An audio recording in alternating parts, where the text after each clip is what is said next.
Nosso expositor de hoje é Arthur Valadares.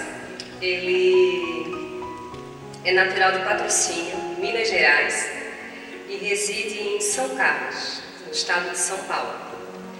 Ele integra a Associação Espírita Obreiros do Bem e também é um dos fundadores e coordenadores do NEP.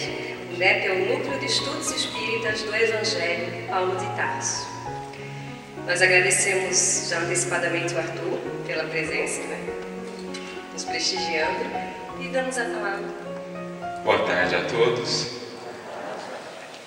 Que a paz de Jesus, nosso divino mestre, amigo e benfeitor, possa abençoar e envolver a todos nós, e que nós, nesse clima de amorosidade, de acolhimento, de misericórdia, possamos realmente nos sentir profundamente amados, de modo que esse amor possa atuar em nós como um sol que de fato traz vida, nos sustentando, nos inspirando, a fim de que as sementes das potências divinas que em nós foram colocadas por Deus possam dar um passo a mais, caminhar no sentido de florescerem e frutificarem, nesse que é o objetivo maior de todos nós. De fato, glorificarmos ao Criador, frutificando, como nos dizia Jesus no Evangelho de João: glorificareis ao meu Pai se derdes muitos frutos.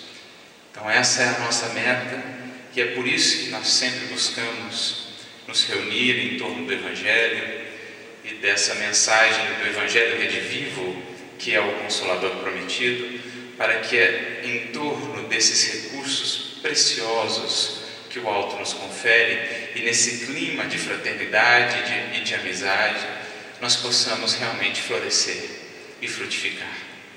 Em momentos desafiadores pelos quais todos nós passamos enquanto humanidade, é preciso como nunca que o alto possa encontrar na terra aqueles que de fato estão abertos, estão dispostos a serem alimento, a serem nutrição, a serem fonte para os seus irmãos. E é com esse intuito que nós aqui estamos, profundamente agradecidos, e felizes pela oportunidade de pela primeira vez estarmos aqui em Itajaí, aqui na região, agradecendo também desde já pelo carinho com que nós fomos recebidos. Isso é uma das coisas mais preciosas que a gente vai juntando, angariando nessas jornadas, nessas viagens, e penso ser isso mesmo a própria alma do Evangelho do Cristo.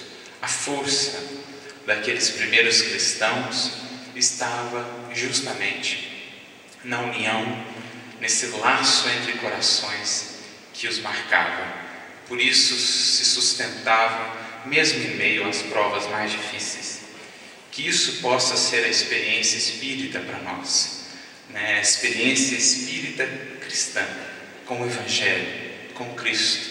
Que as nossas casas espíritas, que os nossos encontros espíritas estejam permeados por esse amor cristão, por esse amor pelo Cristo, que se faça amor pelo próximo, por aqueles que têm caminhado conosco.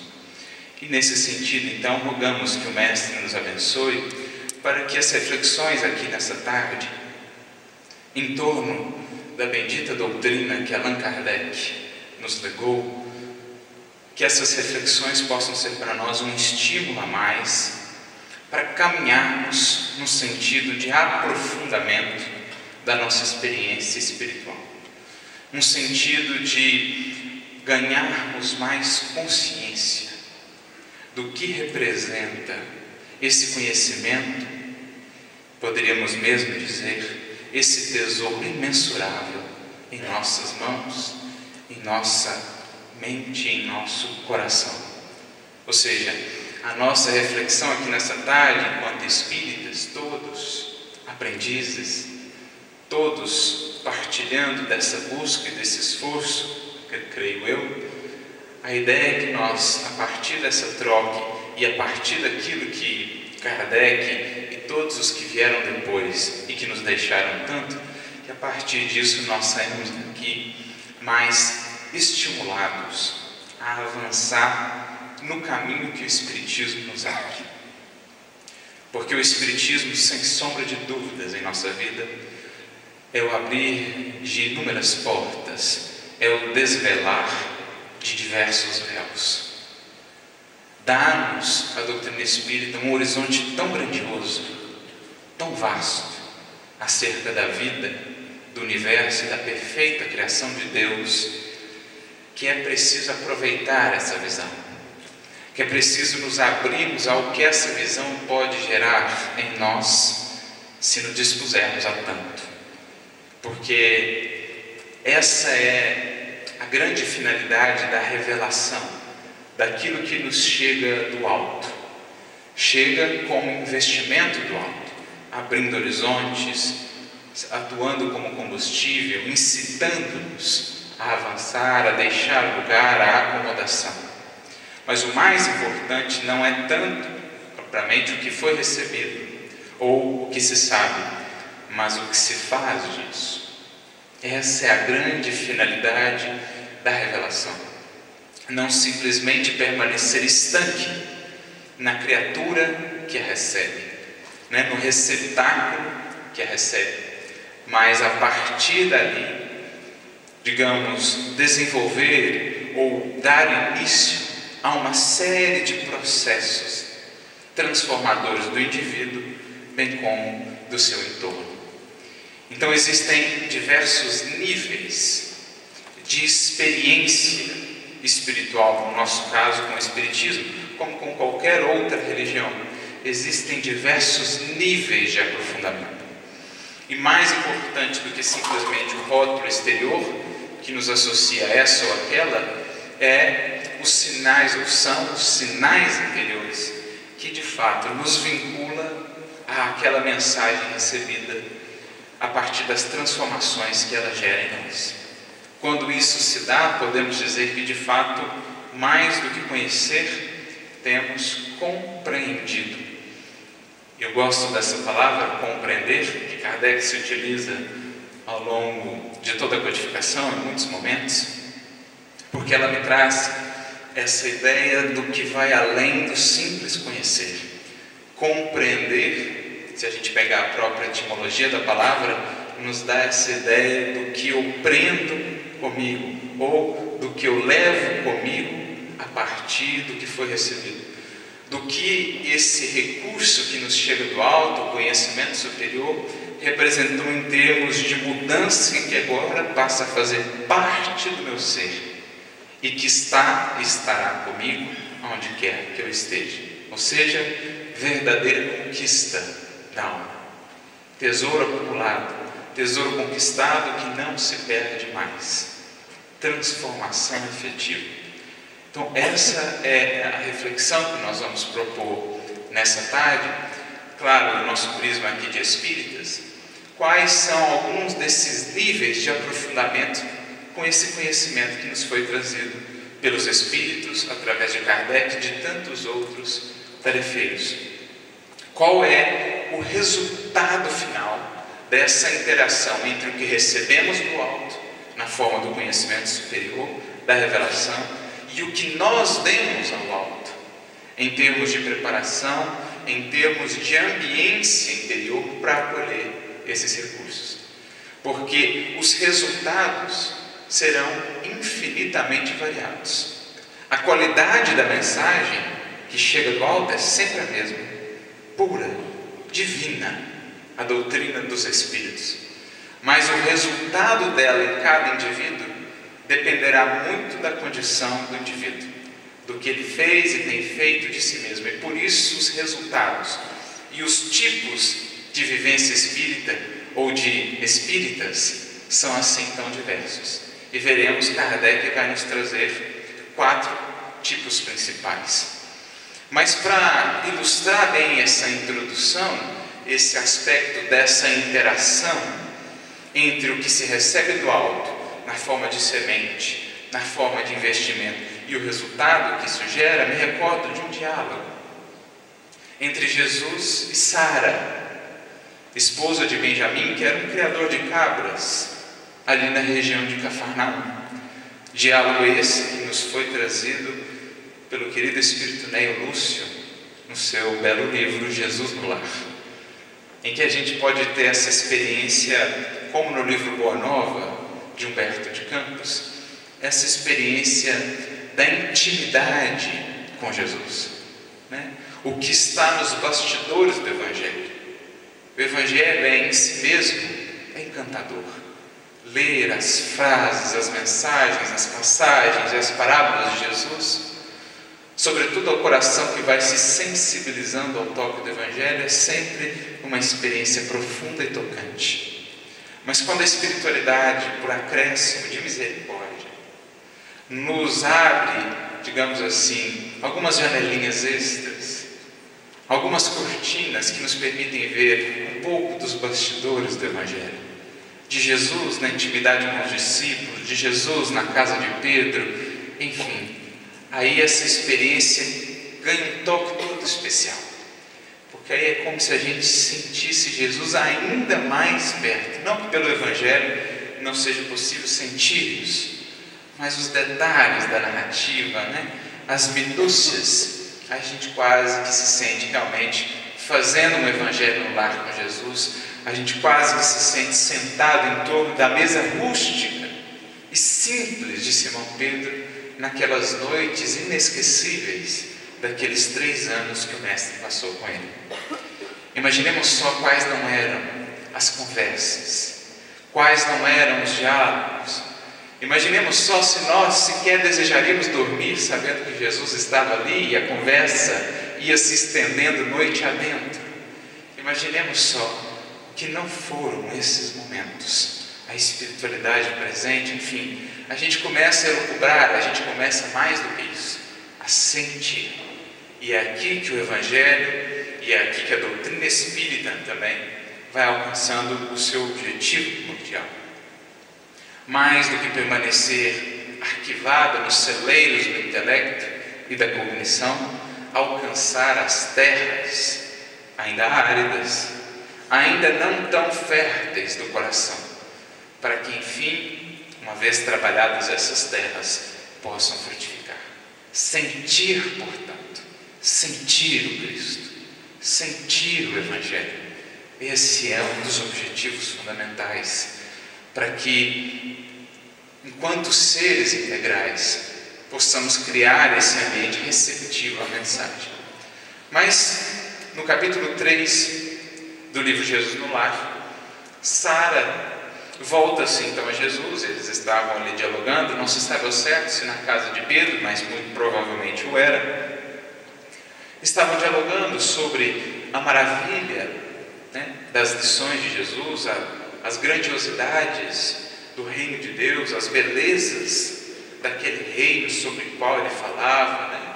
As belezas sobre o Criador, o amor, a misericórdia daquele Pai que Jesus revelava, chamava-o inclusive por Abba, que significa, numa tradução mais literal para o português, do aramaico, do hebraico, papai, a denotar essa profunda intimidade que Jesus queria incutir em nós, vermos o Criador como esse papai, como esse ser amoroso, como esse ser que cuida de nós, que vela por nós, que nos acompanha, não simplesmente um ser distante, que tudo criou, estabeleceu leis e então deixou o programa rodar.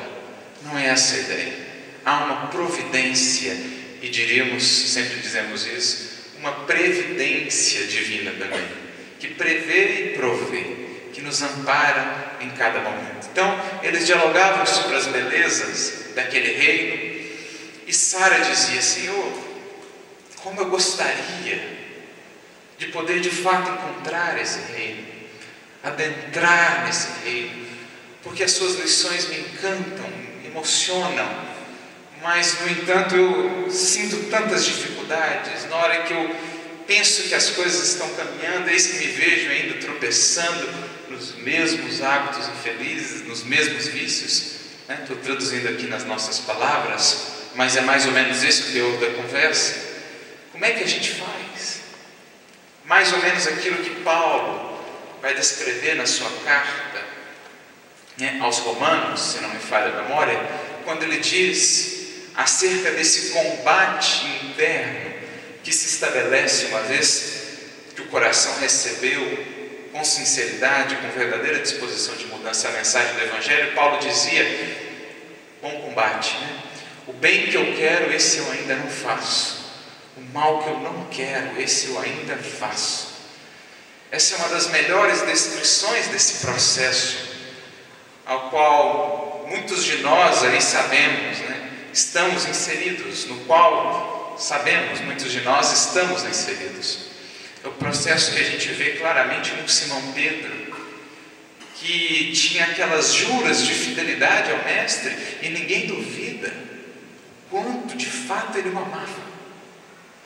Quanto o amor de Pedro por Jesus era sincero.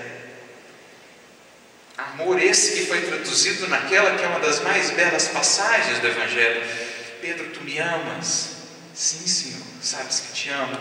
Pedro, tu me amas? Sim, Senhor, sabes que te amo. Pedro, tu me amas? Senhor, sabes todas as coisas, sabes que te amo mais do que a todos. Então era um amor sincero, e no entanto, no momento dos testemunhos, sobretudo naqueles primeiros momentos após a prisão de Jesus, eis que Pedro vacila. E em muitos momentos depois, como nos relata Humberto de Campos, na casa do caminho mesmo, quantas vezes ele não perdia a paciência, quantas vezes ainda as lutas e as demandas não levavam ao desânimo. Então é a luta do coração que anseia por ser fiel, que anseia por esse reino, que tem fome do Cristo, mas que ainda se vê tropeçando nas negações, que ainda se vê tropeçando nas oscilações.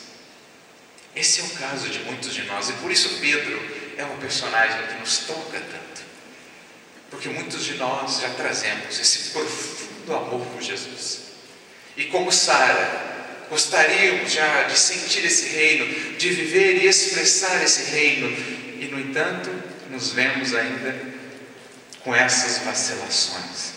Então ela pergunta a Jesus: como fazê-lo? Como conseguir isso? E então que Jesus traz um conceito muito interessante, com toda a sua didática, do maior de todos os mestres, conceito esse que foi se trabalhado depois também por Leon Denis, no seu livro Depois da Morte, também por Emmanuel, no seu primeiro livro psicográfico, através do Chico, o seu livro justamente com o título Emmanuel, lá no capítulo 4, quando vai tratar das bases religiosas ou da religião, Emmanuel também vai trazer um conceito similar. Jesus começa, para chegar à definição, trabalhando o contexto, criando um vínculo com o educando, no caso Sara. E ele pergunta assim: Sara, qual a principal atividade da sua casa? Então olha aí o grande educador, né? Vamos para o conhecido, porque no terreno do conhecido é mais fácil transmitir lições transcendentes. Quando eu revisto isso daquilo que é próximo à pessoa ou ao indivíduo, ela consegue melhor transitar do conhecido para o desconhecido. Princípio básico da pedagogia moderna, que já está lá em Cristo. O mestre, como maior educador de todos, não poderia faltar nesse aspecto. Então ele faz essa pergunta e ela responde, singelamente: nós criamos cabras. Ela e o marido dela, Benjamim, eram criadores de cabras. Então Jesus segue com outra pergunta. Isso nos lembra, esse estilo de perguntas nos remete logo a um dos grandes ministros do Cristo, talvez o maior filósofo que a Terra já viu, um dos pais, sem dúvida, da filosofia, Sócrates, cujo método de ensino e de instrução, que veio a ser conhecido como maiêutica, do grego dar à luz, o método se baseava mais ou menos nesse mesmo estilo. Perguntas, questionamentos, na medida em que ele ia envolvendo o seu interlocutor e fazendo com que o próprio interlocutor refletisse acerca do que ele está buscando. Então Jesus, como um educador ainda maior do que Sócrates, se utiliza mais ou menos dessa didática e vai perguntando, ampliando as perguntas, e então ele volta-se a ela e questiona: e como é que vocês fazem para conservar o leite das cabras puro, inalterável para o consumo doméstico? Para fazer o queijo, sei lá, para consumir? Quais são as necessidades, as exigências para conservar esse leite?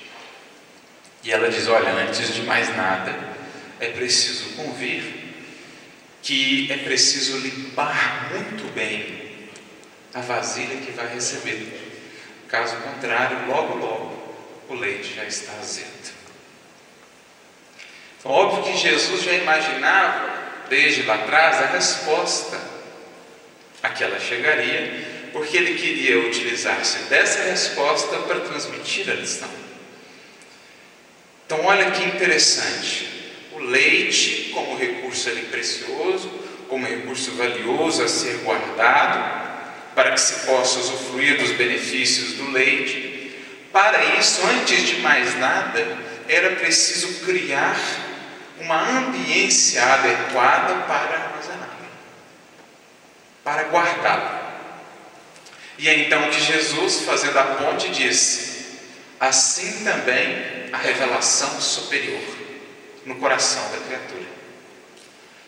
Embora preciosa, embora chegue pura do alto, por exemplo, em nosso caso, a doutrina dos Espíritos, se não encontra um recipiente purificado, se não encontra no recipiente, no caso o recipiente somos nós, recipientes conscientes, se não encontra no recipiente uma disposição, um compromisso com a sua purificação, logo todos os benefícios daquele recurso extremamente precioso e com imensos potenciais se perdem.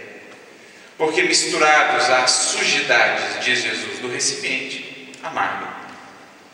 Se mistura às paixões, se mistura aos vícios e perde a sua clareza, a sua riqueza, de modo que o resultado é muitas vezes nenhum ou muito pouco, em termos de edificação ou de transformação.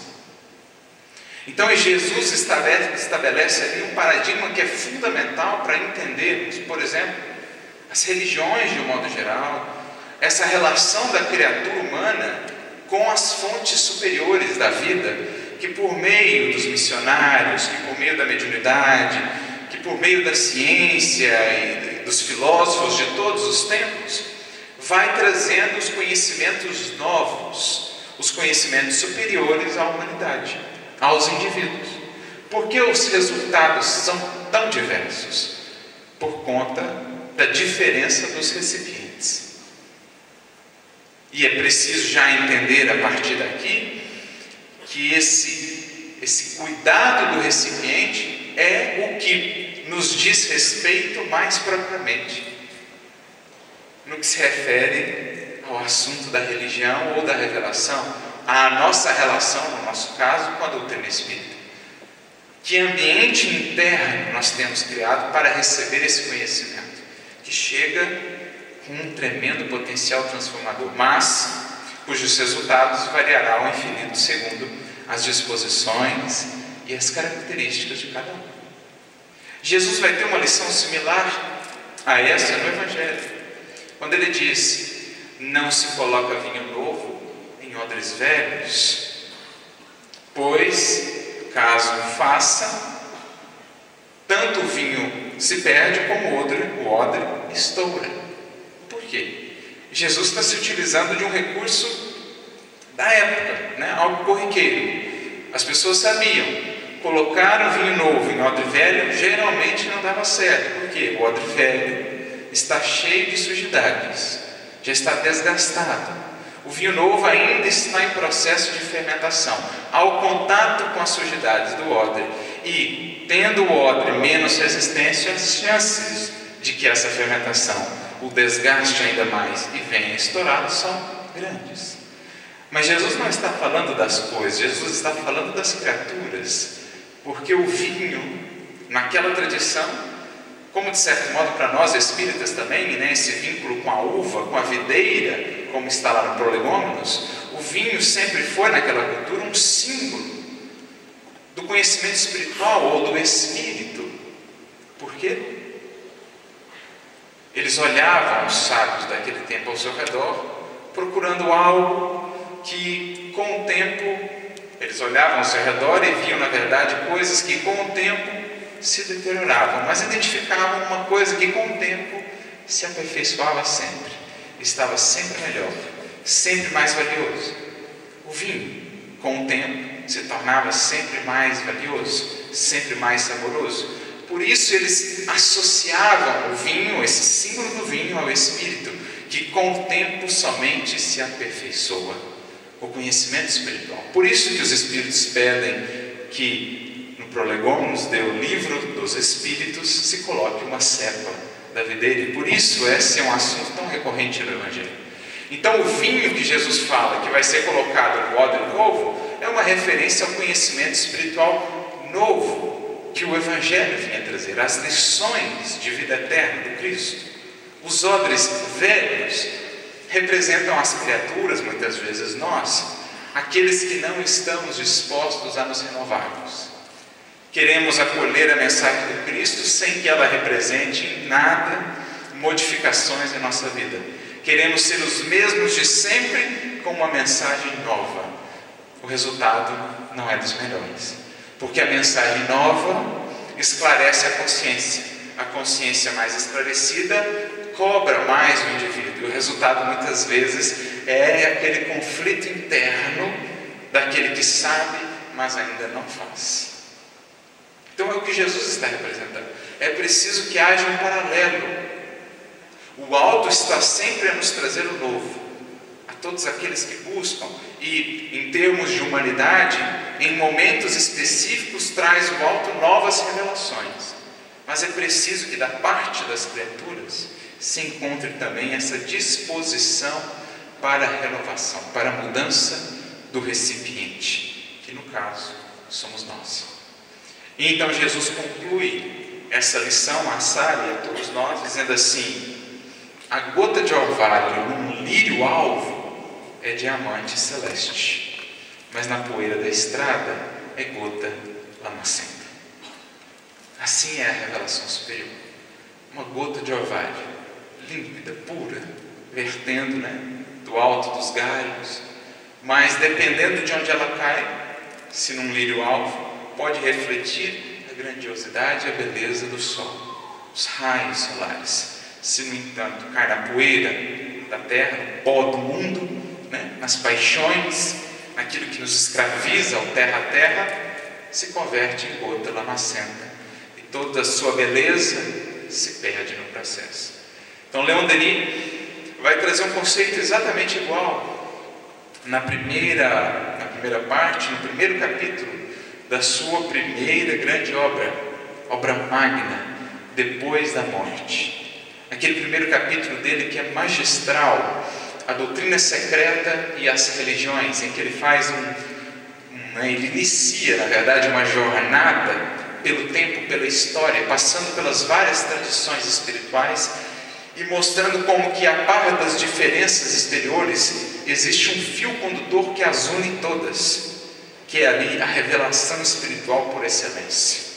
E como que os aspectos exteriores, muitas vezes, são os acréscimos humanos, são essas misturas que ocorrem nessa gota que estava lá, límpida, mas ao entrar em contato com os diversos recipientes, adquire características diversas. Então ele diz isso, que a verdade, que é um bem do céu, como ele diz, está ali, balançando num ramo. Quando ela cai, dependendo de onde ela cai, ela se mistura aos erros, às incompreensões que são apanágio da terra, do mundo de expiação e provas, de seres imperfeitos como nós. Então ele usa esse mesmo exemplo, como também Emmanuel lá no capítulo 4 do seu livro Emmanuel. Isso é muito importante, porque é essencial para a gente entender essas diferenças que vão existir a partir de uma mesma fonte de conhecimento. Como isso pode gerar indivíduos e vivências absolutamente diferentes. Querem ver um exemplo? Tanto Estevão quanto Saulo foram educados à luz dos mesmos ensinamentos, por mestres, né? No caso de Estevão, a sua mãe foi sua grande mestra, como era comum naquela época, nas tradições das famílias daquela época. As mães, muitas vezes, eram aquelas responsáveis por ensinar a lei, a revelação aos filhos. Estevão foi educado ali pela sua mãe. Saulo teve um dos maiores mestres de todos os tempos, daquela cultura, daquele povo, neto de Gamaliel. Foi educado, portanto, sob a luz da mesma revelação. E, no entanto, olha a diferença do resultado. Enquanto Estevão conseguiu fazer a conexão entre o Evangelho, como essa continuidade da primeira revelação, fazer o link, focar, né, extrair da primeira revelação os aspectos mais da justiça, da misericórdia, da brandura do amor, Saulo encaminhou-se à luz dos mesmos ensinos para um caminho de mais fanatismo, de mais dureza, até sim de boa fé, porque tinha ali fidelidade, tinha vontade de bem servir a Deus, no entanto ainda misturada com as paixões, com o orgulho, com a vaidade.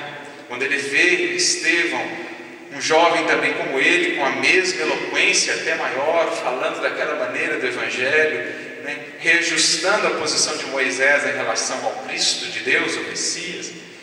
Quando ele vê aquilo, ele sente-se meio que ferido no seu amor próprio, na sua vaidade. Quando, diante de todos no Sinédrio, Estevão tem respostas muito inteligentes para com ele, ele perde o controle, o equilíbrio e parte para a agressão física a Estevão. Então ele tinha ainda aquelas preocupações, cargos, de ganhar influência para converter os outros, ainda elementos humanos que se misturavam à revelação. E por isso nós vemos duas condições tão distintas, porque os recipientes eram distintos.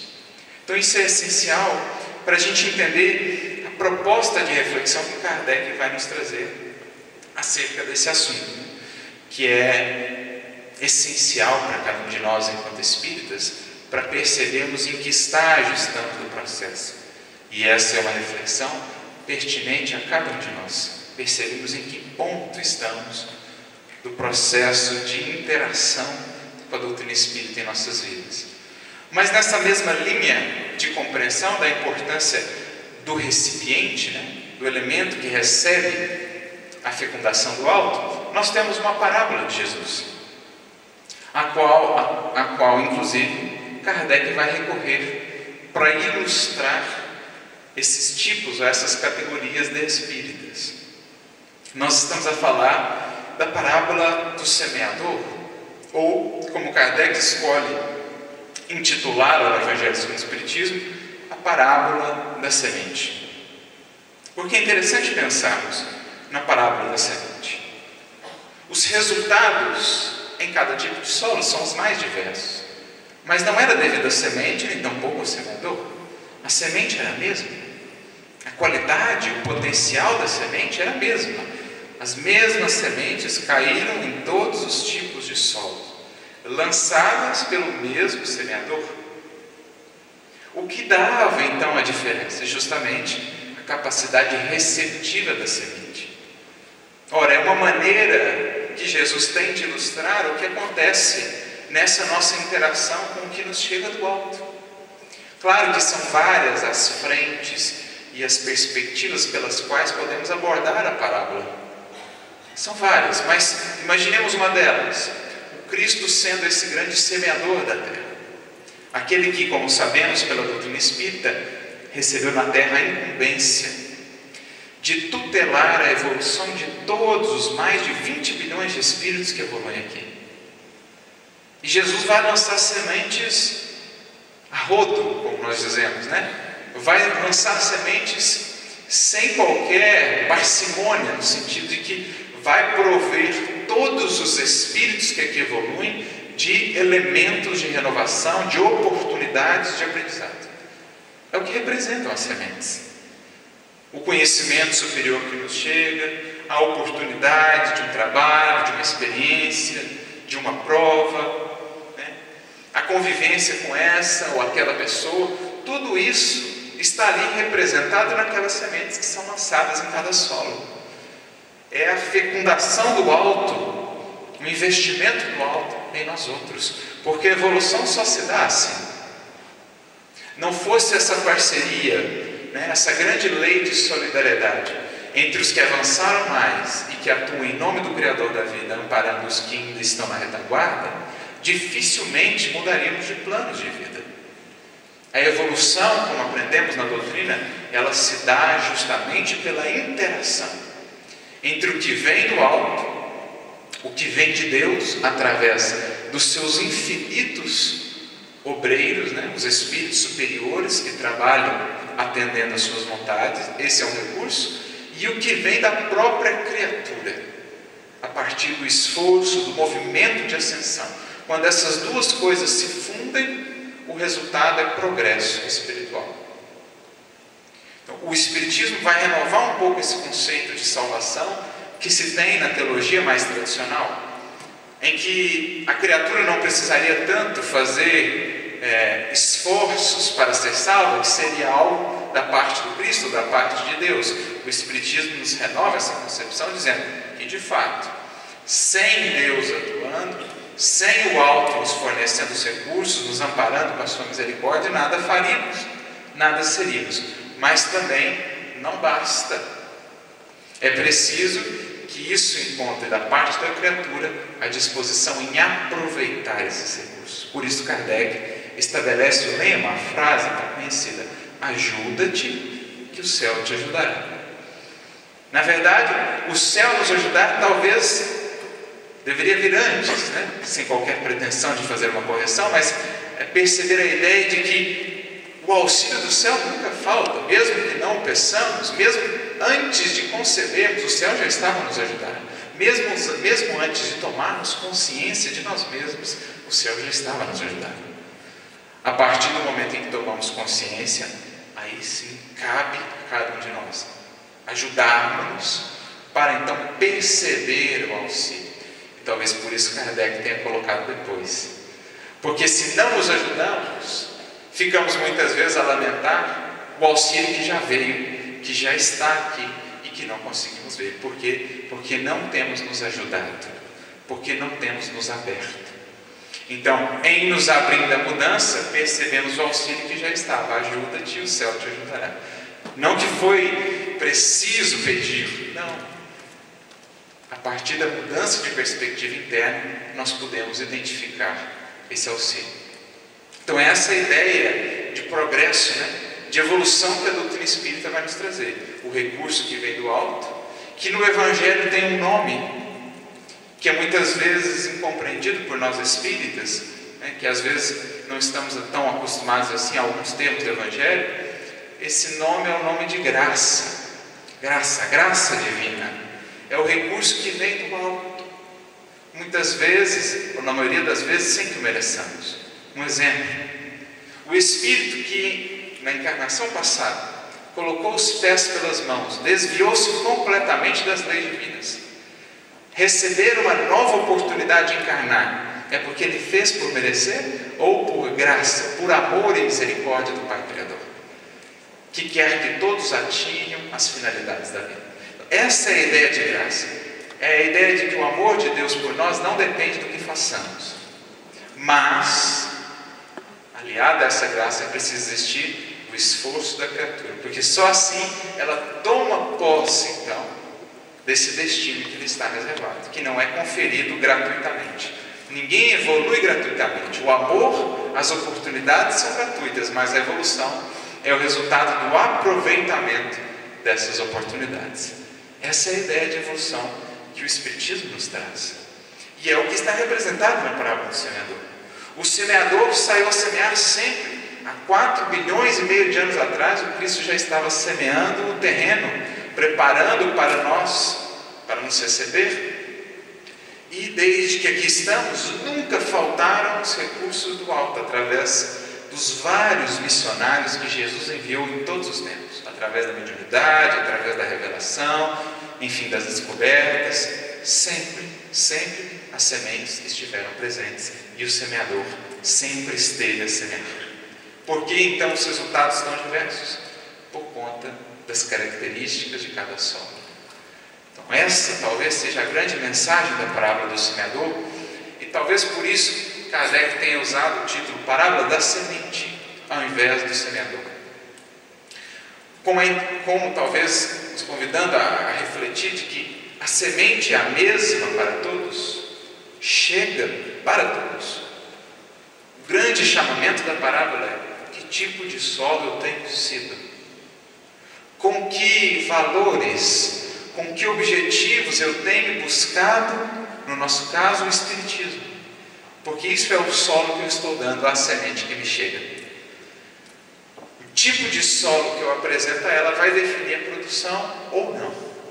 A característica, né, dessa experiência espiritual a partir do conhecimento dessas informações que nos chegam.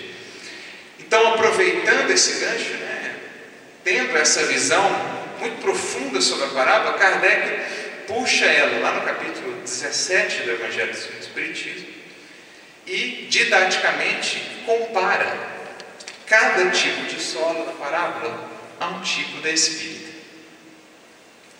Obviamente, mais uma vez, como Kardec fez, né, quando, por exemplo, foi estabelecer a escala espírita, quando, por exemplo, foi estabelecer lá as 10 leis morais, são divisões didáticas. Porque se pensarmos em termos de variedade, as nuances variam ao infinito. Mas didaticamente, Kardec define lá a hierarquia dos espíritos, perfeitos e tal. Ele vai dividindo nas classes, superiores, puros, né? Cada um com as suas classes. Puro já é em si mesmo um tipo único ali, né? Então é didático. Quando ele fala das leis morais também, no terceiro livro de O Livro dos Espíritos, pode-se, né, dividir didaticamente em 10 leis morais? Pode. É uma divisão didática, mas não quer dizer que é isso, só isso e pronto. Não existam outras abordagens, né? Assim também os tipos de espíritas. Kardec vai apresentar 4 tipos fundamentais, e aí essa é a proposta. Cada um de nós vai ver com qual tem se identificado mais, né? Mas é preciso compreender que as nuances dentre esses tipos, entre eles, dentro deles, elas variam ao infinito. Mas didaticamente ele vai propor esses 4. Então lá no capítulo 17, no item 5, que não por acaso é o capítulo que trata do aperfeiçoamento, né? O grande imperativo da evolução, que Jesus condensa na sua frase no Sermão do Monte: sede perfeitos, como perfeito é o vosso Pai Celestial. Então, capítulo 17, sede perfeitos, esse imperativo do aperfeiçoamento. E é nele que Kardec vai falar dos tipos de espírito. Como a falar que a nossa experiência espírita, ela precisa de amadurecimento, ela precisa de aperfeiçoamento. Adentrar na doutrina é o primeiro passo de um processo cujo fim talvez não consigamos vislumbrar ainda. Mas às vezes nós estacionamos como se o fato de termos entrado ali, ou de estarmos há muitos anos já com a mesma rotina, o mesmo trabalho, o mesmo modo ao que muitas vezes recorremos, né, para justificar certa autoridade, não necessariamente isso representa que houve uma grande caminhada em termos de mudança.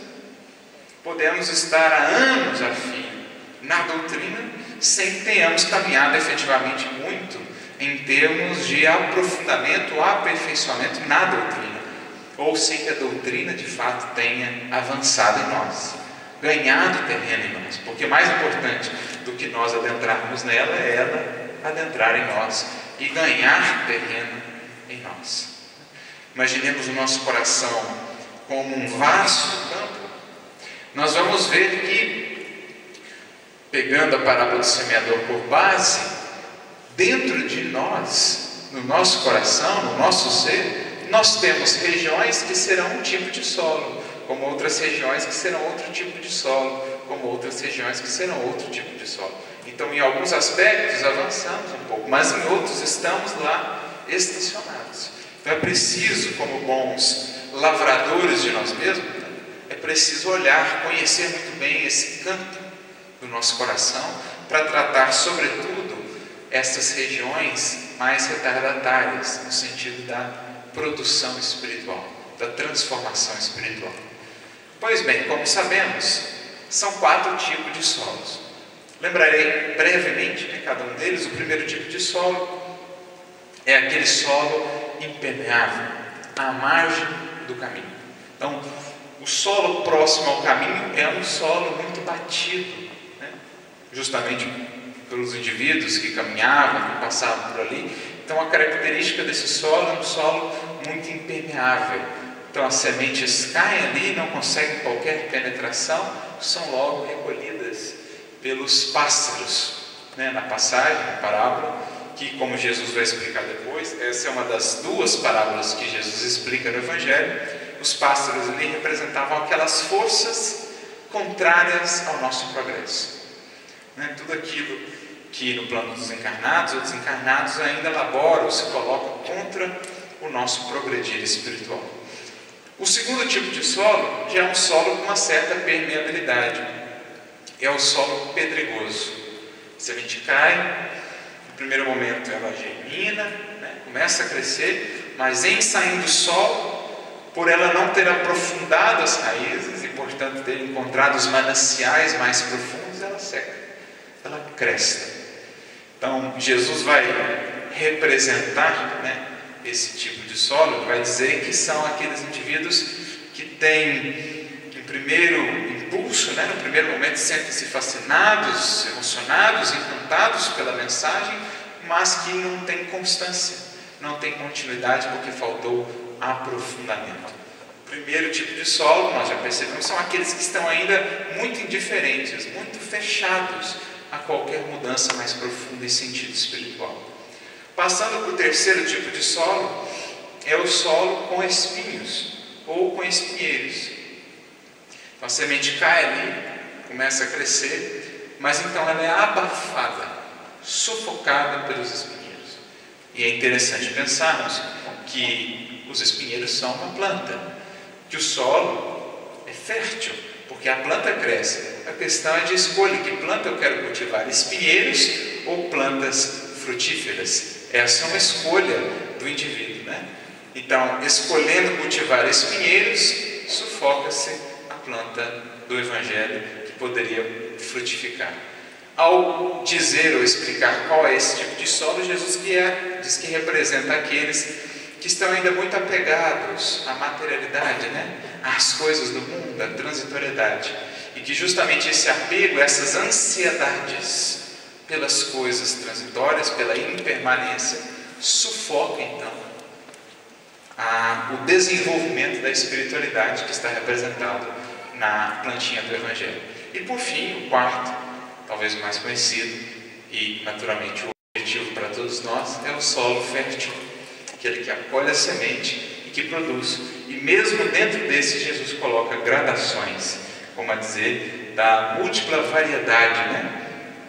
do tipo de recipiente, do tipo de solo. No caso, uns produzem 30, outros produzem 60, outros produzem 100, enfim, é a característica do indivíduo que já é aquele solo fértil, um solo aberto, um solo trabalhado pelo arado da vida, né? Pelo arado da dor, pelo arado do tempo, pelo arado da experiência, que vai abrindo sulcos, que embora sejam marcas, são também luzes para a alma. Me recordo do apóstolo Paulo, que foi passando por esse processo de aperfeiçoamento do seu solo interior, e a vida com o seu arado fez nele muitas marcas profundas. Primeiramente no próprio corpo. Quantas não foram as lutas, não é? 3 vezes foi flagelado, passou pelo naufrágio, 2 naufrágios, fome, frio, sede, perseguições, apanhou com varas, foi apedrejado, enfim. Conta-se que Paulo, era todo ele marcado por cicatrizes. Mas ele não se lamentava, pelo contrário, dizia: são as marcas do Cristo que trago em mim. Óbvio que ele falava para além das cicatrizes exteriores apenas, né? Por detrás de cada cicatriz daquela havia um suco que a vida havia aberto naquela alma, e por isso ela era tão fértil, por isso ela produzia tanto, porque por amor ao Cristo havia ele se permitido rasgar, abrir, renovar, converter-se do solo impermeável que era um solo assim tão fértil e tão produtivo. Então eram as marcas do Cristo, as cicatrizes que ele imputava como tesouros, como preciosidades, né? Como ele diz na sua carta aos Gálatas. Mas enfim, esse é o solo então que se busca, o quarto tipo de solo. Kardec então vai fazer as pontes. Kardec vai dizer assim: essa parábola, ela fala, ou ela nos fala, das diferenças que existem no que diz respeito à recepção da mensagem do Evangelho. Quantos o conhecem, mas permanecem completamente indiferentes, sem qualquer mudança? Quantos o conhecem, mas isso não leva a transformações? Então ele fala dessa diferença na recepção do Evangelho. Mas, seguindo essa mesma linha, ele prossegue: representa também essa parábola os diferentes tipos ou as diferentes categorias de espíritas. E aqui que é o interessante, né? Como Kardec vai lá no Evangelho, traz essa parábola na sua grandiosidade, na sua riqueza com que Jesus legou, e associa ela ao Espiritismo. Associando, poderíamos dizer também, o Espiritismo ao próprio Evangelho, à própria semente do Evangelho, o Evangelho redivivo que alcança o coração da criatura. Então ele faz a comparação dizendo desses 4 tipos. O primeiro, que é o primeiro tipo de solo, né? Que é aquele solo impermeável, renitente. Kardec vai comparar àqueles que no Espiritismo não conseguem transcender em nada os fenômenos. O Espiritismo para a criatura se resume nos fenômenos, nos fatos que mostram a realidade da vida após a morte. Muitas vezes, até em relação aos fenômenos, mantém-se ou conserva-se ainda com aquele ceticismo, né, com aquela resistência, mas os fenômenos já concebem, os fatos, a vida prossegue, ótimo, e para por aqui. Para-se por aqui. O fato que deveria representar toda uma revolução de valores, de ideias, o simples fato de sabermos com toda certeza de que a vida prossegue, que os seres que lá estão são seres que aqui estiveram e tudo mais, para esses indivíduos não representa nada em termos de modificação de valores, de vida, de metas. A sua vida antes e depois permanece absolutamente idêntica, porque ele apenas estacionou no âmbito da crença. Crença, ainda que seja crença convicta, de fato, a vida prossegue. Os seres que morreram comunicam-se conosco. E ponto. Então esse é para Kardec o primeiro tipo de espíritos. Aqueles que representam o solo ainda muito impermeável. As sementes já chegaram abundantes na forma dos fatos, mas os fatos escondem o verdadeiro potencial da semente. Se nos prendemos só à semente, se não acolhemos para que vire frutos, ela não tem tanto valor assim. Assim é no Espiritismo os fatos.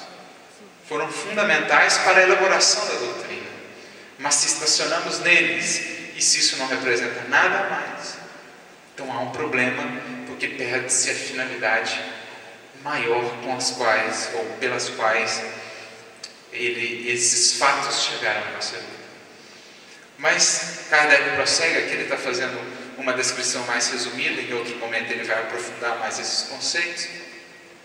O segundo tipo de espíritas, o segundo tipo de solo, aquele solo que recebe a mensagem, recebe a semente e tem uma germinação. Tem no primeiro momento, né, aquele impulso, aquele ímpeto, fica encantado, fica fascinado, mas que não passa disso. Ou seja, que não ganha profundidade, que não vai além do raso, da superfície, que não vai além da emoção, daquele fogo de palha. É o que muitas vezes acontece. O indivíduo tem aquela emoção, aquela disposição, parece que vai vir com toda a força, mas falta-lhe constância, falta o trabalho de aprofundamento, de criar raízes. É o que Jesus dizia no Evangelho, de maneira simbólica, quando ele fala, por exemplo, para o paralítico: levanta, toma o teu catre e anda. Jesus não se resume, não se limita a dizer levanta. Jesus diz levanta e anda, como a dizer que mais importante do que levantar é caminhar, porque levantar para permanecer parado ou para voltar dali mais adiante a sentar e a estacionar novamente não é tão interessante, não é interessante de modo nenhum. Então é preciso mais do que o levantamento, do que esse soerguimento de um primeiro momento, aquela emoção que temos depois de um estudo, depois de uma palestra, depois de uma experiência. É preciso conservar agora essa força, é preciso criar elementos em nós, mobilizar as potências da nossa alma para que esse movimento não se perca, para que ele se converta em um movimento acelerado, de preferência, para que ele não seja simplesmente um movimento retilíneo uniforme, para que ele não seja simplesmente inércia, não se converta simplesmente em inércia. Preciso que ele se torne um movimento exponencial, crescente. O espírito que entra na ascensional de progressão, ele encontra a cada novo dia, a cada novo momento, experiências várias, oportunidades antes não imaginadas de crescer e se desenvolver. Então, é um processo exponencial, é preciso criar raízes, profundidade. Então, Kardec diz, fazendo a comparação com esse solo, que esse segundo tipo de espírito é aquele que está interessado no brilho das comunicações, que está interessado nos fenômenos, nas comunicações, quando elas dão vazão à sua imaginação, que está ali muito curioso, sempre preocupado, querendo saber mais coisas, mas que não passa para uma reflexão mais profunda em termos filosóficos, em termos morais, o que aquilo representa para a sua vida. Fica no âmbito ali da curiosidade, do encantamento, da fascinação, lidando com os fenômenos, se emocionando muitas vezes, mas não tendo essa constância. Esse é o segundo tipo, dirá Kardec. O terceiro tipo de solo, lembrando lá, aquele que já é um solo fértil, os espinheiros já cresciam nele, no entanto, muito preocupado ainda com os valores materiais, com os interesses materiais, não consegue transcender, não consegue ir além, não consegue perceber que aqueles recursos chegam sobretudo para ele, para o seu solo, para mudar o que tem cultivado, deixar espinheiros para trás, espinheiros com os quais muitas vezes fere o outro e também a si mesmo, muito exigente muitas vezes com o outro, muito exigente para com as outras pessoas, sem perceber o quanto ele fere também os outros, o quanto essa sua postura fere a si mesmo e ao próximo.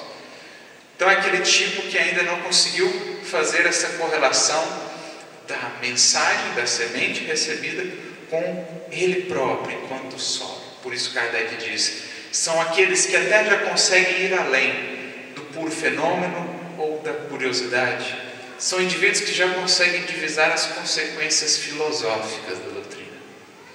Ora, se sabemos que a vida continua, se sabemos que o que aqui fazemos se repercute do lado de lá, se sabemos que voltamos aqui indefinidamente, se sabemos que daqui não somos, que somos de lá e que na verdade estamos aqui de passagem, em destinação ao verdadeiro objetivo da vida, que é o nosso aperfeiçoamento, essas são as consequências filosóficas que nós vamos tirando da doutrina, do fato de saber que os espíritos lá são como nós, são seres sem os corpos e que a vida prossegue, são consequências filosóficas.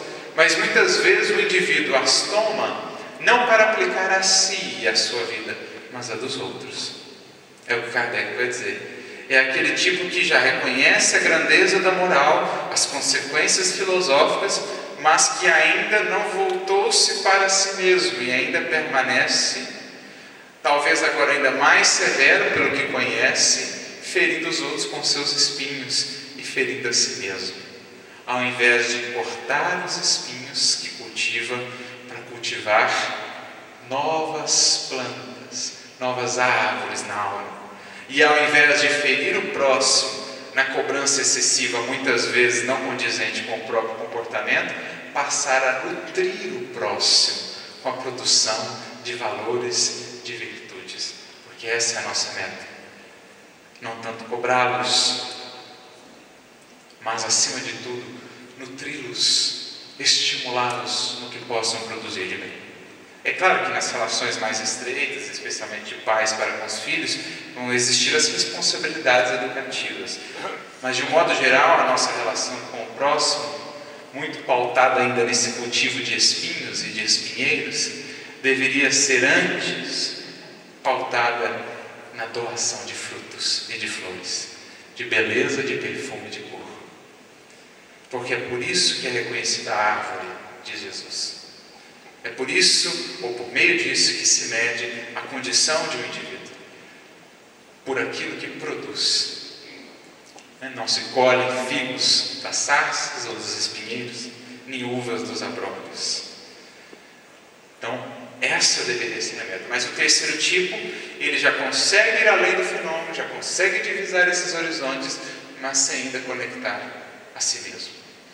E por fim, o último tipo, é aquele que já fez esse movimento e que já, sobretudo, conectou consigo mesmo essas sementes recebidas. Já percebeu que se elas nos visitam, se elas chegam à nossa vida, é porque é convite do alto à produção, não a cobrança para os outros. Porque o alto, do mesmo modo que vela por nós, vela pelos outros, assim como a lei. Esse é um papel que cabe à lei divina e à consciência de cada um. De nossa parte, deveria existir esse compromisso em preparar o nosso solo para produzir. Porque recursos, adubo, sol, água e semente nunca faltam.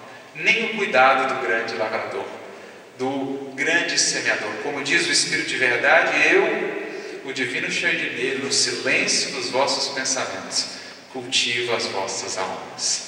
A questão é, nós temos contribuído ou atrapalhado nesse processo? Então, o quarto tipo é o que já percebeu a importância de criar, de preparar a terra para colher a semente. Porque uma vez preparada a terra, a semente vem, nunca falta e o resultado é certo. Porque qualquer investimento com Cristo e no Evangelho é absolutamente certo. É o que nos ensina a parábola dos talentos. Nós ficamos olhando para o caso daquele que enterrou o talento e pensando, da perspectiva humana, dos negócios humanos. Porque o que tinha 5, ele tinha uma margem de segurança. Então ele podia investir, podia aplicar. O que tinha 2 também, ele podia aplicar um e guardar o outro para manter segurança.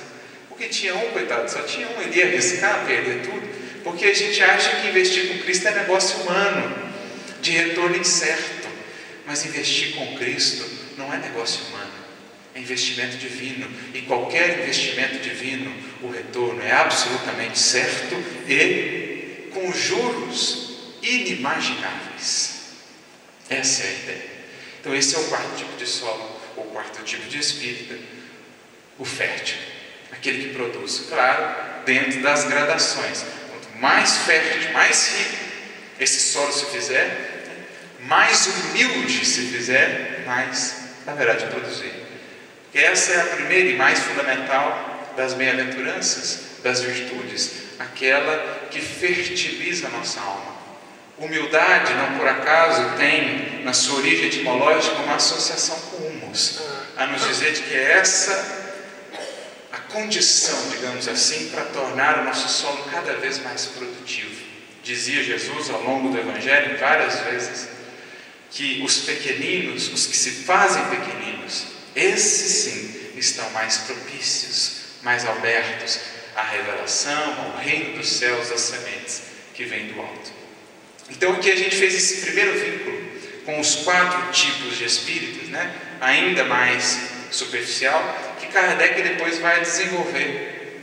Na verdade, antes ele havia já desenvolvido no livro dos Médiuns, o livro que vem antes do Evangelho segundo o Espiritismo, lá no capítulo 3 da primeira parte, do método, no item 28, Kardec vai descrever mais detidamente cada um desses tipos. Mas agora a gente dá uma breve pausa, um intervalo, 15, 20 minutos, para depois a gente voltar para a segunda parte e dar continuidade a essa reflexão.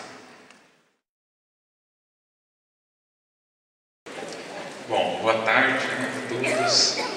Depois dessa breve pausa, para a gente refletir um pouquinho, para que as reflexões possam assentar, para a gente também descansar um pouquinho, a gente retorna para dar continuidade, aprofundar mais um pouco aqueles conceitos que nós apresentamos no final da primeira parte sobre os tipos de espíritos. A gente fez aquela introdução, a nosso ver, importante sobre essa relação entre a revelação espiritual que nos chega, no nosso caso, a doutrina espírita, esse conhecimento tão vasto, tão rico sobre a vida, sobre a dinâmica da vida, da evolução. Então, a inter-relação, a relação, processo entre isso que recebemos e aquilo que está em nós, aquilo que nós oferecemos à doutrina. Porque mais importante, talvez, do que pensar sobre o que a doutrina nos oferece, é pensar sobre o que nós temos oferecido à doutrina. Porque aí está a grande diferença no resultado. Porque da doutrina nós só podemos esperar o melhor, sobretudo quando vamos às fontes, quando buscamos com critério, com discernimento, nas bases, em primeiro momento, em Kardec, e depois vamos ampliando essas bases, esses horizontes, com a obra subsidiária segura, por meio de tantos médiuns, de tantos colaboradores, como por exemplo, daqueles primeiros continuadores, Leon Denis, que é uma obra tão vasta e tão rica, Gabriel Delanne, e depois, à medida que foram passando os anos, aqui no Brasil também já, os colaboradores, a contribuição fantástica de Chico Xavier, através da obra psicográfica, de Ivone do Amaral Pereira, Zilda Gama e tantos outros que nos honraram com os seus esforços. Então, é importante que, a partir desses 4 grandes grupos que Kardec nos apresenta, nós possamos nos identificar a partir de uma análise sincera acerca dos resultados que o Espiritismo tem produzido em nós. Mais do que aquilo que nós vamos buscar no Espiritismo, é aquilo que o Espiritismo vem buscar em nós, em termos de transformação, em termos de resgate de certos valores, em termos de lembrança de certos compromissos espirituais assumidos antes de retornarmos à matéria, que muitas vezes permanecem ali esquecidos, quase como um estado de hibernação, e que a doutrina espírita, como um grande sopro do alto que vem acender brasas adormecidas, a doutrina espírita vem reacender esse fogo que representa essa disposição com que a grande maioria de nós voltou à matéria. Porque talvez não nos lembremos agora, mas em alguns casos, há alguns poucos anos atrás, em alguns casos, há um pouco mais de anos atrás, nós estávamos no mundo espiritual, em relação, em diálogos com os nossos benfeitores, com os espíritos que nos têm tutelado, às vezes por séculos, e que se encontravam muito esperançosos, como se encontram, das nossas propostas de melhoria. Muitos de nós viemos à matéria realmente sedentos por renovação, por seguir outros caminhos diferentes daqueles que secularmente nós temos trilhado repetidamente, caindo muitas vezes em labirintos, tropeçando nas mesmas pedras, incorrendo nos mesmos desvios e falsos atalhos que nos têm trazido dores, lágrimas. Então nós voltamos à matéria com esse fogo bem aceso, com essa disposição bem acesa. Mas as injunções da vida na matéria, as lutas, as provas, as tentações, muitas vezes, quando não conservamos a vigilância, o cuidado, o discernimento, a força da vontade adequadas, esses elementos exteriores vão aos poucos abafando essa chama. Então a doutrina em nossa vida deve representar esse insuflar do alto que nos atiça, no melhor sentido do termo, essa vontade de crescer, de progredir, de nos transformar. E isso vai depender em grande parcela de nós, porque a doutrina é a doutrina rica como ela é. A maneira com que nós vamos buscá-la, o que nós oferecemos a ela, será o grande diferencial. Mas como nós dizíamos, Kardec, no livro anterior da codificação, e em outros momentos também, ele vai trabalhar mais detidamente esses conceitos. Há, por exemplo, inclusive, um livro muito interessante da obra de Kardec, um livro não tão conhecido assim, que é o livro Viagem Espírita, em 1862, um livro bem curto. Particularmente eu gosto muito da edição do Clarim de Matão, cujo prefácio foi feito por Wallace Leal, que foi um dos grandes continuadores de Bar Schutter na cidade de Matão. E os prefácios de Wallace eram quase sempre tão ricos como o próprio livro, porque ele tinha todo o cuidado, todo o método. E esse prefácio em especial do livro Viagem Espírita é muito bonito, em que ele faz uma comparação, inclusive, do livro Viagem Espírita para o Espiritismo é o mesmo que o livro de Atos dos Apóstolos para o Evangelho. Ele faz esse paralelo. E o primeiro discurso, de Kardec, esse livro ele vai compilar 3 discursos de Kardec aos espíritas de Lyon e de Bordeaux, e também alguns questionamentos mais particulares que foram feitos a Kardec, mais ao final. Mas no primeiro dos discursos, Kardec ele vai entrar nesse assunto, vai falando a respeito de certos antagonismos que ele encontrava, não só fora do movimento, mas também dentro do movimento espírita. Ele vai definir essas 3 categorias de espírita, mostrando que as características da vivência espírita desses indivíduos é que levava muitas vezes ao surgimento desses antagonismos, e falando dos porquês disso, do caminho que Kardec escolheu apresentar para o Espiritismo, evitando desde o nascedouro da doutrina qualquer brecha que pudesse alimentar, justificar a exploração, por exemplo, da mediunidade, o uso interessado do Espiritismo. Kardec vai podando isso, mostrando a mediunidade como algo sagrado, que deve ser usado com absoluto desinteresse. E naturalmente que essa postura de enfoque moral que Kardec busca dar ao Espiritismo gera antagonismos, sobretudo naqueles que vinham no Espiritismo apenas uma curiosidade, apenas uma coisa mais superficial, que estavam interessados em explorar. Então Kardec fala desses antagonismos, e nesse artigo, então nesse discurso, ele fala dessas categorias de espíritas, explicando essa diferença das relações dentro do próprio movimento espírita, por essa escolha que Kardec fará. Mas enfim, lá no item 28 do capítulo 3 da primeira parte, Kardec vem falando do método de apresentar a doutrina a alguém, e em determinado momento ele chega então nas 4 posturas, nas 4 categorias que podem se dar a partir do contato que alguém vai ter com a doutrina espírita. E a gente vai ver que é muito similar, apenas uma pequena mudança que Kardec vai fazer na ordem aqui de apresentação, mas muito similar àqueles 4 tipos que Kardec listou lá no Evangelho segundo o Espiritismo, em comparação com a parábola do semeador. Então no item 28 ele começa dizendo assim: entre os que se convenceram por um estudo direto, podem destacar-se, e aí ele enumera, do 1º ao 4º, os que creem pura e simplesmente nas manifestações. Para eles, o Espiritismo é apenas uma ciência de observação, uma série de fatos mais ou menos curiosos. Chamar-lhes-emos espíritas experimentadores. Então isso aqui é interessante para a gente pensar no próprio surgimento da doutrina espírita. Como Kardec, de fato, já era um vaso mais preparado para ver além dos fenômenos. que Kardec, no princípio, foi até renitente em relação aos fenômenos, por conta da sua postura muito racional, muito lógica, aquele frenesi que havia tomado conta da Europa não havia, no primeiro momento, despertado muita atenção em Kardec.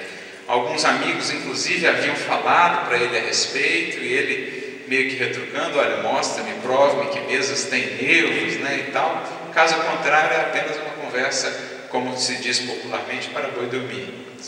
Apenas uma conversa aí, alguma ilusão a esse respeito, enfim.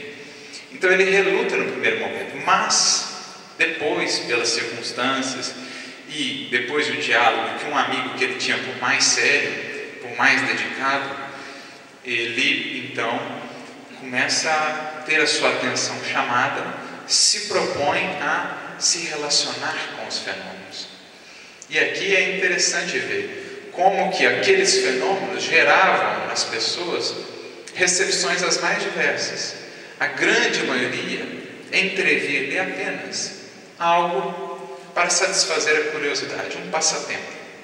Outros tentavam se aproveitar daquilo, né? Transformavam muitas vezes os fenômenos em charlatanismo, um processo de exploração, brincavam com aqueles fenômenos, com as forças, né, por detrás daqueles fenômenos.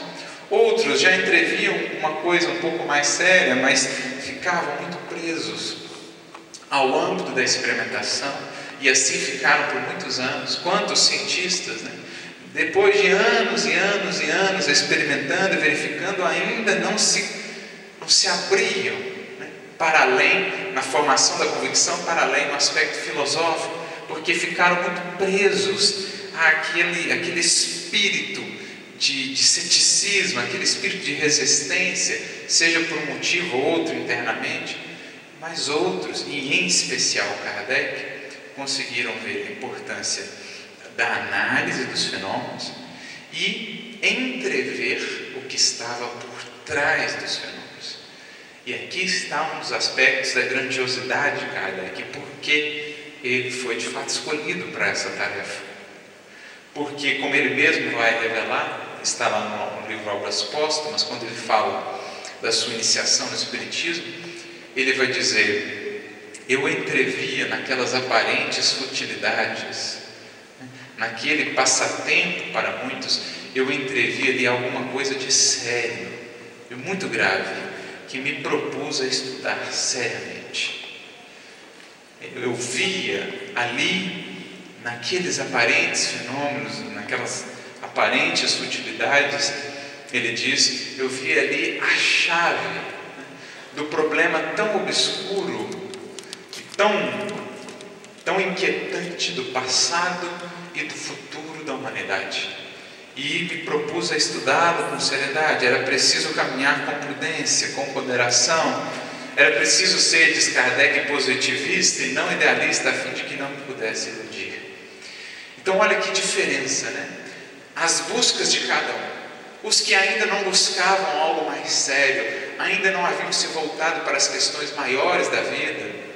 Os que estavam ainda em busca apenas de curiosidade, de futilidades, né, de leviandades, os fenômenos para eles se resumiam àquilo. Outros que ainda não haviam vencido muito o orgulho da ciência humana, da sabedoria puramente humana, que não se dobravam, que não estavam abertos a transcender, a ver algo além puramente dos sentidos físicos, a perceber que a sua sabedoria poderia ainda não ter abarcado tudo, não ter dado a última palavra em relação à natureza e ao infinito.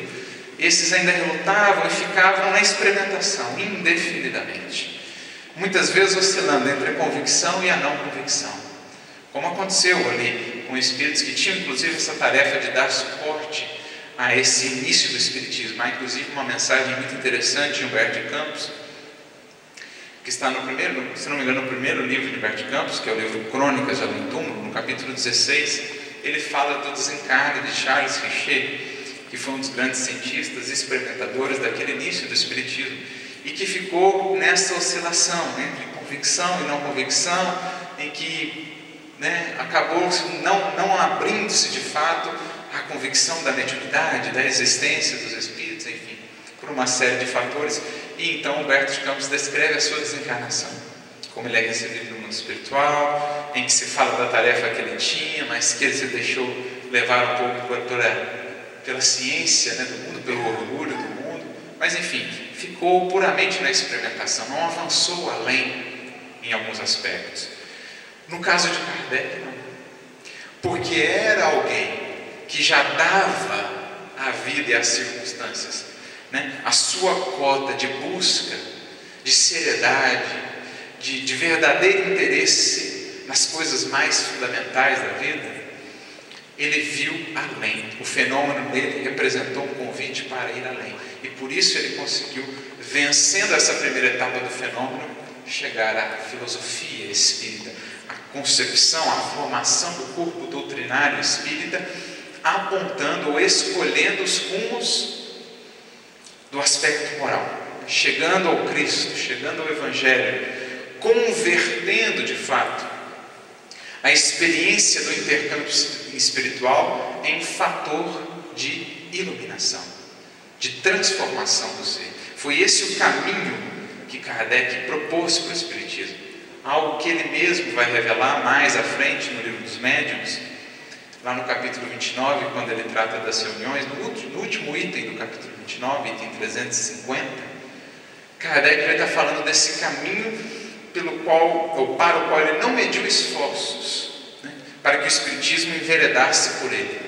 Ele diz assim: a bandeira que levantamos bem alto é a do Espiritismo cristão e humanitário.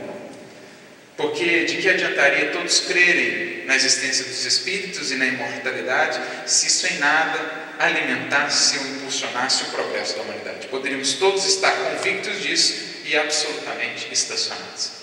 Então, o caminho que Kardec sempre apontou, e por isso, naquele discurso da viagem espírita, ele diz dos antagonismos que criou, foi esse caminho da transformação moral. Em vários momentos, ele, bem como os espíritos que o tutelavam, vão falar dessa finalidade maior do Espiritismo. Se a gente pega lá, por exemplo, uma obra pequenina, mas muito interessante, né? O Espiritismo em sua mais simples expressão.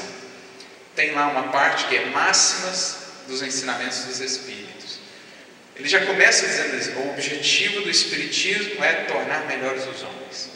Na máxima seguinte, o verdadeiro espírita é aquele que busca se melhorar, se aperfeiçoar, se transformar, mais do que simplesmente a convicção. Mais adiante ele vai dizer assim: a crença no Espiritismo só vale para aquele que pode dizer: vale hoje mais do que valia ontem. Ou seja, sou hoje um pouco melhor do que era ontem. Essa finalidade sempre ficou muito clara e foi uma escolha de Kardec, porque ele, pelo que já era, conseguiu transcender os simples fenômenos e sair desse primeiro tipo, que ele chama aqui de espíritas puramente experimentadores, que ficam no âmbito, muitas vezes, da curiosidade. É o que Emmanuel vai dizer também no livro Pão Nosso, no prefácio. Ele faz um prefácio muito interessante, em que ele trabalha mais ou menos essas considerações, dizendo: olha, muitos veem no Espiritismo simples experimentação ou simples discussão filosófica. No entanto, nós, diz ele, os espíritos mais afastados da Terra, que pugnam, ou seja, que incentivam verdadeiramente o progresso do mundo, esses espíritos, eles apresentam, eles propõem, eles reiteram a importância do Espiritismo com Jesus, de modo que o intercâmbio espiritual se converta em fator de espiritualização, de transformação. E ele prossegue dizendo: não vale pesquisar aquilo que não nos dignifique. Que adianta investir tempo e tempo e tempo naquilo que não está nos tornando melhores? De que adianta tanta curiosidade por descobrir algo novo, coisas novas, se aquelas que já são velhas ainda não foram aplicáveis? Ele vai dizer de maneira bonita: não valeria ou não deveria valer atacar um novo círculo de vida se ainda não progredimos naquele que estamos.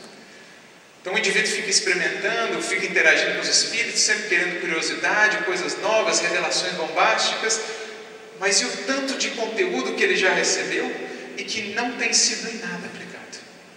É o que Jesus diz a Nicodemos: olha, se eu estou falando das coisas da terra e vocês não estão me acreditando, o que vocês querem saber das coisas do céu ainda? Aproveita o que já foi trazido e vive isso, porque então naturalmente o acesso às outras virá. Mas às vezes a gente quer inverter, e é o que acontece muitas vezes. A gente quer esmiuçar tanto, mas esquece que faltam elementos que só virão do nosso progresso para fechar as equações. A gente quer avançar muito sem avançar internamente. A gente quer avançar muito no conhecimento do universo fora de nós, sem nos conhecermos e nos transformarmos. Então quem assim procede, esse primeiro tipo, é como aquele indivíduo que, estando num quarto escuro e tendo a chave da porta, permanecesse a olhar para fora através da fechadura. Ele permanece com uma visão muito estreita, porque não tem a coragem de abrir a porta e ir para esse mundo, viver esse mundo, viver essa experiência transformadora. Ou como um indivíduo que com um imenso tesouro em casa estivesse a passar fome, desprezando o tesouro inteiro do cofre. Assim é o Espiritismo em nossa vida, se o resumimos à simples experimentação, à simples curiosidade, à simples discussão filosófica. É preciso transcender, é preciso ir além, né? Buscar realmente aquilo que nos edifique, que nos transforme. Então Emmanuel, lá no prefácio do Pão Nosso, segue dizendo nesses termos, que nem tudo o que é admirável é divino, nem tudo o que é belo é santo, nem tudo o que é grandioso é respeitável, nem tudo o que é agradável é útil. É preciso buscar sempre nas coisas, no investimento do nosso tempo, e no caso do Espiritismo, da nossa experiência espírita, é preciso sempre ver o quanto aquilo está nos edificando, ou o quanto aquilo nada mais é do que uma cortina de fumaça que nos desvia dos objetivos primordiais da doutrina em nossa vida. O próprio Kardec, em alguns momentos do Livro dos Espíritos, recebeu alguns puxões de orelha nesse sentido, quando ele queria passar muito em termos de alguns conhecimentos que ainda não era o momento, porque já tínhamos outros tantos para aplicar. Por exemplo, quando ele está dialogando com os Espíritos acerca de Deus e dos atributos de Deus, ali nas questões 13, 14, em determinado momento os Espíritos voltam-se para ele e dizem assim: não quereis ir além, não entreis num labirinto do qual não poderíeis sair. Tendes tantas coisas que vos tocam mais de perto. Por que ficar assim buscando saber algo que em verdade não sabereis? Porque faltam ainda faculdades, atributos que só se desenvolverão com o tempo. Então, por enquanto, acerca de Deus, isso aqui está mais do que bom. Para que gastar interminavelmente dias e horas e tempo e energia em discussões que na verdade muitas vezes são puras elucubrações e não nos edificam? Esse é o primeiro tipo que Kardec define, aquele que estacionou ainda na porta de entrada e que não quis adentrar. Mas ele prossegue, o segundo tipo: os que no Espiritismo veem mais do que fatos, compreendem a parte filosófica, admiram a moral daí decorrente, mas não a praticam. Insignificante ou nula é a influência que lhes exerce nos caracteres. Em nada alteram seus hábitos e não se privariam de um só gozo que fosse. O avarento continua cedo, o orgulhoso se conserva cheio de si, o invejoso e ocioso sempre hostiça. Consideram a caridade cristã apenas uma bela máxima. São os espíritas imperfeitos. Esse segundo tipo é mais propriamente, naquela comparação da parábola do semeador, o terceiro tipo de solo. A gente já vai ver que Kardec pula o segundo tipo de solo, que é aquele de poucas raízes, aquele mais raso, porque ele vai colocar como último aqui na descrição do Livro dos Médiuns. Então esse segundo tipo de espíritas imperfeitos é aqueles que ainda muito interessados, muito apegados aos valores materiais, às paixões, aos vícios, julgam ou adotam perante o Espiritismo uma postura puramente exterior ou puramente racional, no sentido de raciocínio, né? Sem qualquer transformação, consideração moral, sem qualquer reconhecimento humilde da necessidade de mudança ou de transformação. É o que está lá no terceiro tipo de solo. Os espinhos das preocupações e dos interesses da terra ainda abafam a espiritualidade nascente. Então a matéria ainda se sobrepõe muito intensamente ao espírito. Então falta ao indivíduo até elementos para ir mais fundo na compreensão da moral, da perspectiva espírita, né, que possam levá-lo realmente a um estímulo maior à transformação. É o que Kardec vai dizer lá no Evangelho segundo o Espiritismo, no capítulo 17 também. Antes dele tratar da parábola da semente, ele trata lá dos bons espíritas. E ele fala dessa diferença dos resultados que o Espiritismo gera. E ele faz algumas perguntas interessantes. Ele pergunta assim: por que os resultados tão diversos, né, diante desse conhecimento tão vasto? Será que é por conta da clareza da doutrina ou da falta dela? E Kardec, então, ele mesmo vai se respondendo, né, numa argumentação, ele vai dizer assim: não, porque a clareza é a própria essência da doutrina espírita. Ela não tem mistérios, ela não tem iniciados, ela é simples, ela é clara para ir direto ao ponto, à inteligência e à razão. Então o problema não é da semente que chega. A semente, como na parábola, é ótima. Kardec pergunta: seria preciso então uma inteligência fora do comum para aprendê-la? E ele mesmo respondendo diz: não, porque a gente vê inteligências vulgares, moços mesmo, que o aprendem de maneira tão mais detalhada, tão mais profunda do que outros, de grande cabedal cultural ou mais experientes. Então não necessariamente depende do grau de cultura ou da idade, porque Kardec complementa, a parte, digamos assim, material da doutrina precisa de olhos que enxerguem, mas a parte essencial precisa de uma sensibilidade, a que se pode chamar maturidade do senso moral, que independe do grau de instrução e da idade do indivíduo, porque depende da condição do seu espírito. Então, essa maturidade do senso moral é um dos fatores primordiais, porque é o aperfeiçoamento da receptividade da semente. Às vezes o indivíduo muito novo, o indivíduo não tem muitos estudos, e a gente percebe isso quando vai nesses rincões Brasil afora, ou quando a gente olha para o início do Espiritismo no Brasil, quantos indivíduos, muitas vezes iletrados, sem recursos culturais, não tinham aquela vida de verdadeiros apóstolos, não captavam a essência do Espiritismo. Como foi com o Evangelho? Jesus não foi buscar os filósofos em Atenas, nem tampouco os grandes expoentes do direito romano. Jesus foi buscar pescadores iletrados na Galileia. Por quê? Maturidade do senso moral.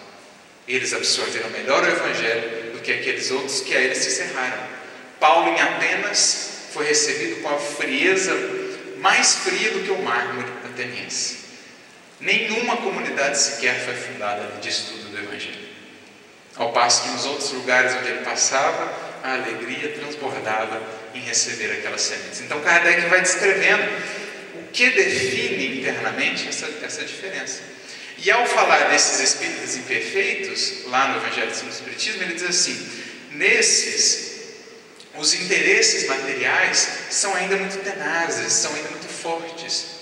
Então, como que uma névoa ainda os impede de ter uma visão de conjunto, uma visão do infinito, e por isso, por não verem mais longe, não conseguem trocar os seus velhos hábitos e velhos vícios por algo novo.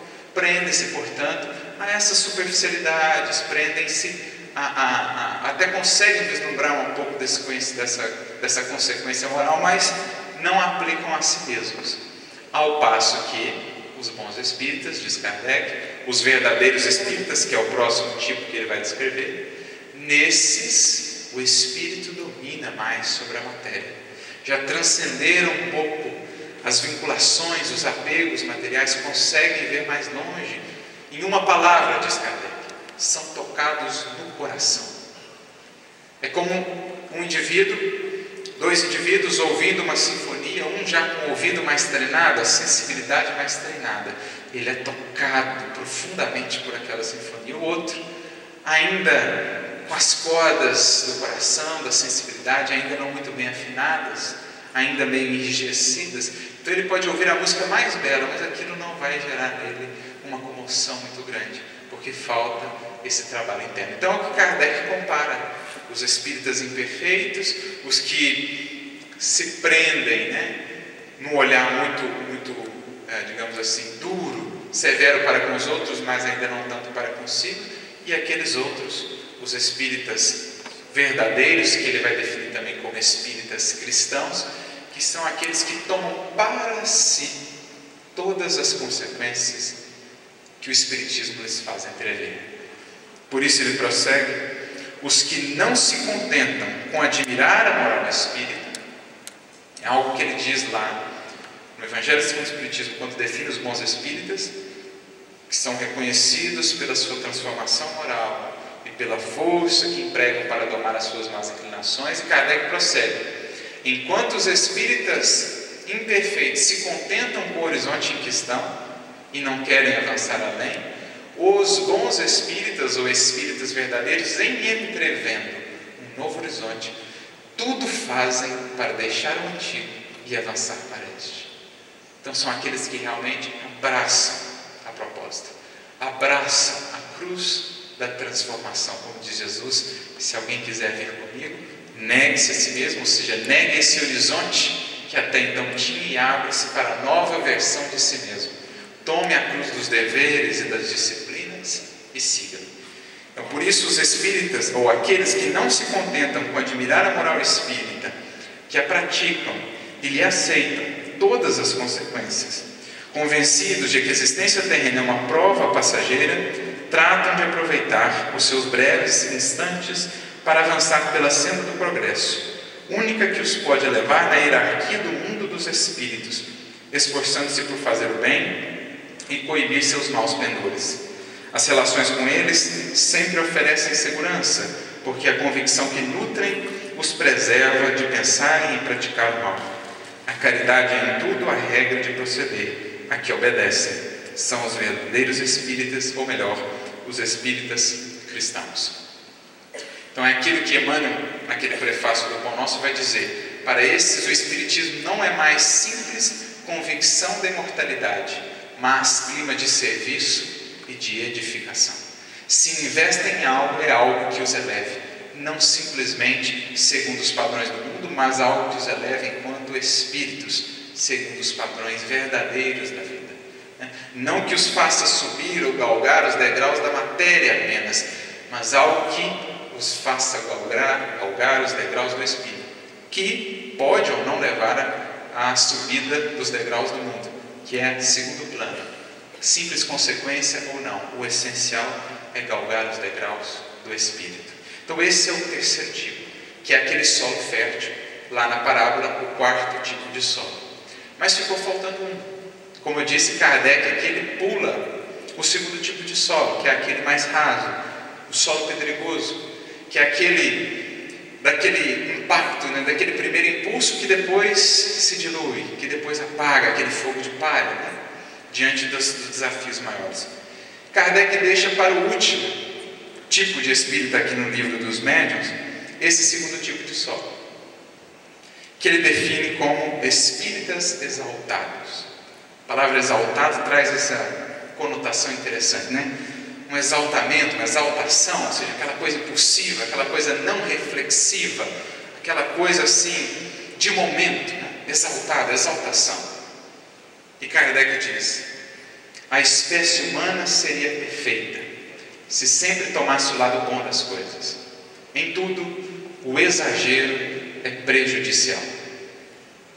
Em Espiritismo, infunde confiança demasiado cega e frequentemente pueril no tocante ao mundo invisível, e leva a aceitar-se com extrema facilidade e sem verificação aquilo cujo absurdo ou impossibilidade a reflexão e o exame demonstrariam. O entusiasmo, porém, não reflete, deslumbra.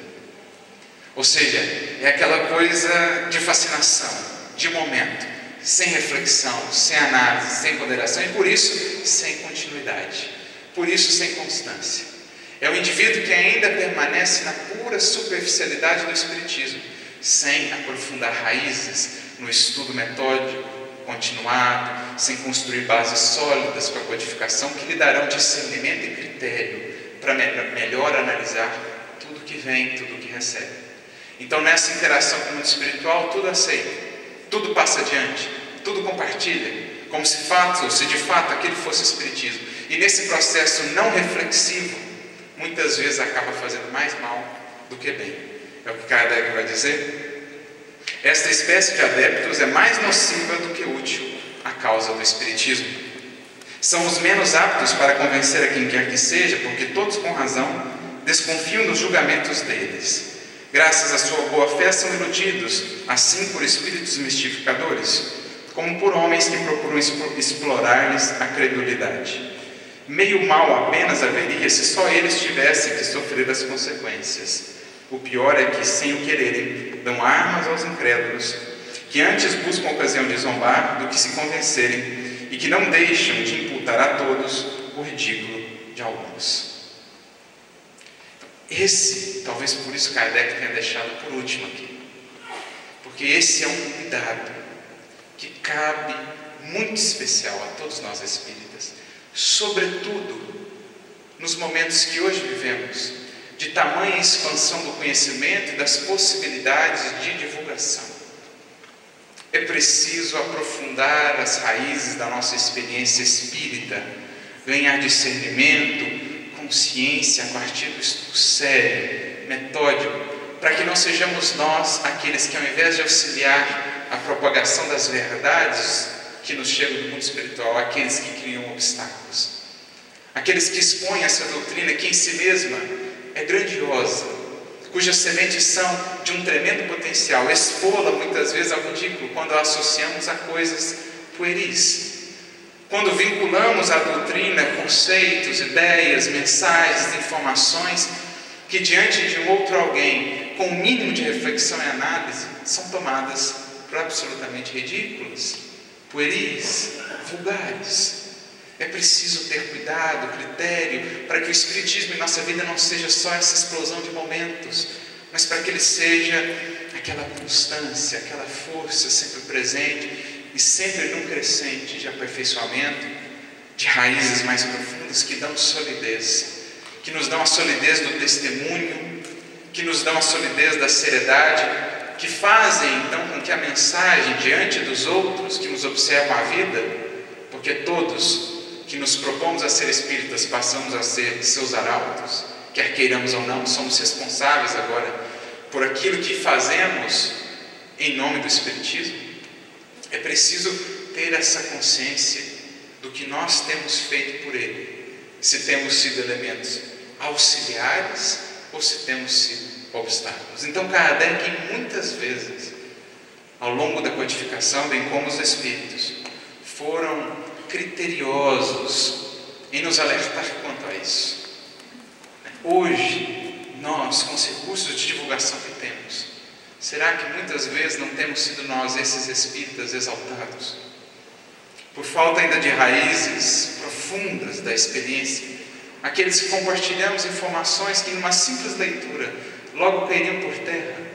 Quantas mensagens não vemos a circular atribuídas a Emmanuel, a Chico, a Jesus mesmo, que numa simples leitura, numa pesquisa às fontes, em épocas de fake news, que tantos males têm gerado socialmente, será que não temos sido nós aqueles que temos passado adiante esse tipo de conteúdo, esse tipo de informação?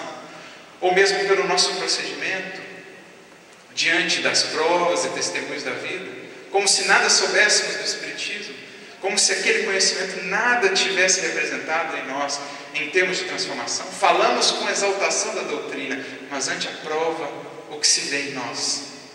É isso que vale, essa é a grande mensagem que nós transmitimos. Então é preciso ter esse critério kardeciano, e por isso, como nunca, a importância de estudar Kardec. Não só nas obras básicas, mas também na Revista Espírita, o seu grande laboratório. Assim a gente vai entendendo o porquê esse homem foi de fato o escolhido para nos trazer essa doutrina. Falando desses critérios, por exemplo, Kardec tem um artigo muito interessante na Revista Espírita de maio de 1863, quando ele fala do exame das comunicações mediúnicas que lhe eram enviadas, sobre a questão da publicidade, se deveriam ou não ser publicadas, os critérios que Kardec tinha para levar algo a público. Como ele era rigoroso, ele diz mesmo nesse artigo: neste caso é melhor pecar por excesso de prudência, a benefício da causa, do que lançar alguma coisa que poderia prejudicar. Então ele fala do critério, por exemplo, para se levar obras a público.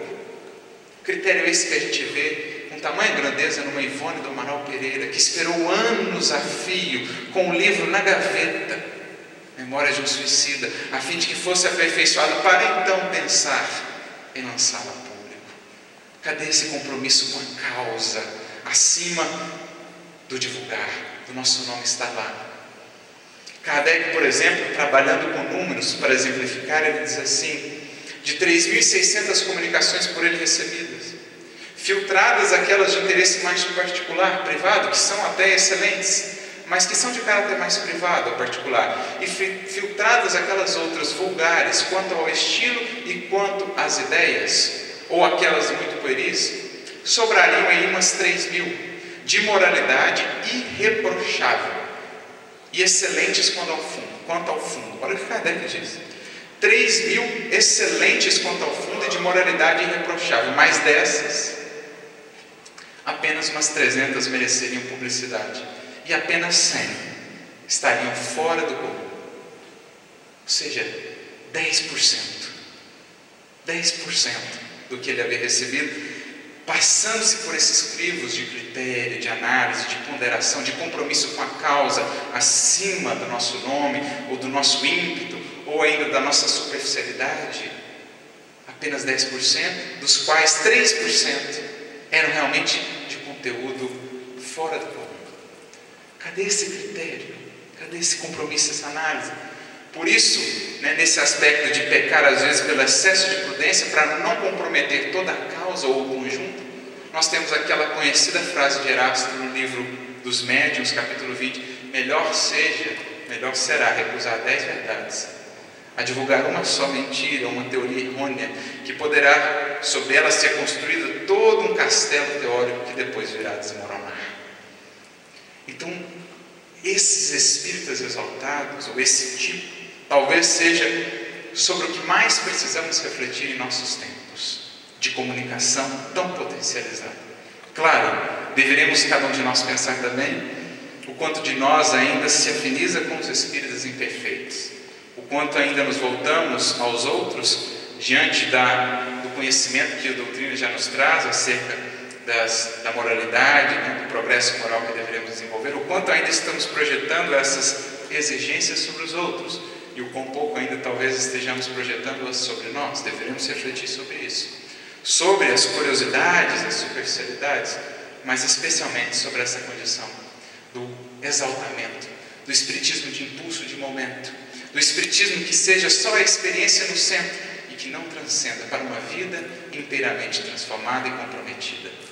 Essa é a ideia, para esse fim ou para essa finalidade que o espiritismo em nossas vidas deverá apontar. É com essa finalidade que os véus do túmulo se nos foram abertos.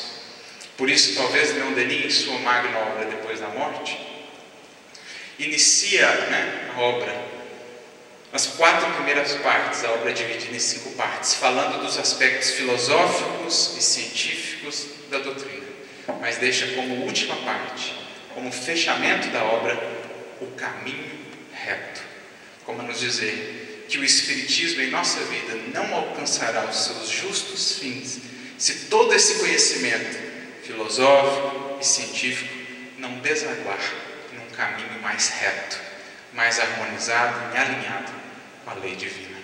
Esses são os 4 tipos principais. Meditemos em nosso coração qual temos sido, qual mais temos nos aproximado.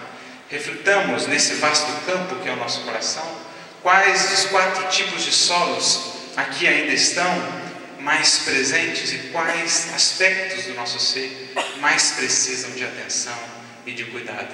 E não deixemos jamais de buscar em Kardec, no codificador, essa base segura para aprofundar as nossas raízes, para remover os espinhos, para tornar o solo permeável e, enfim, com Jesus e com Kardec, frutificar. Que Jesus nos abençoe a todos, muita luz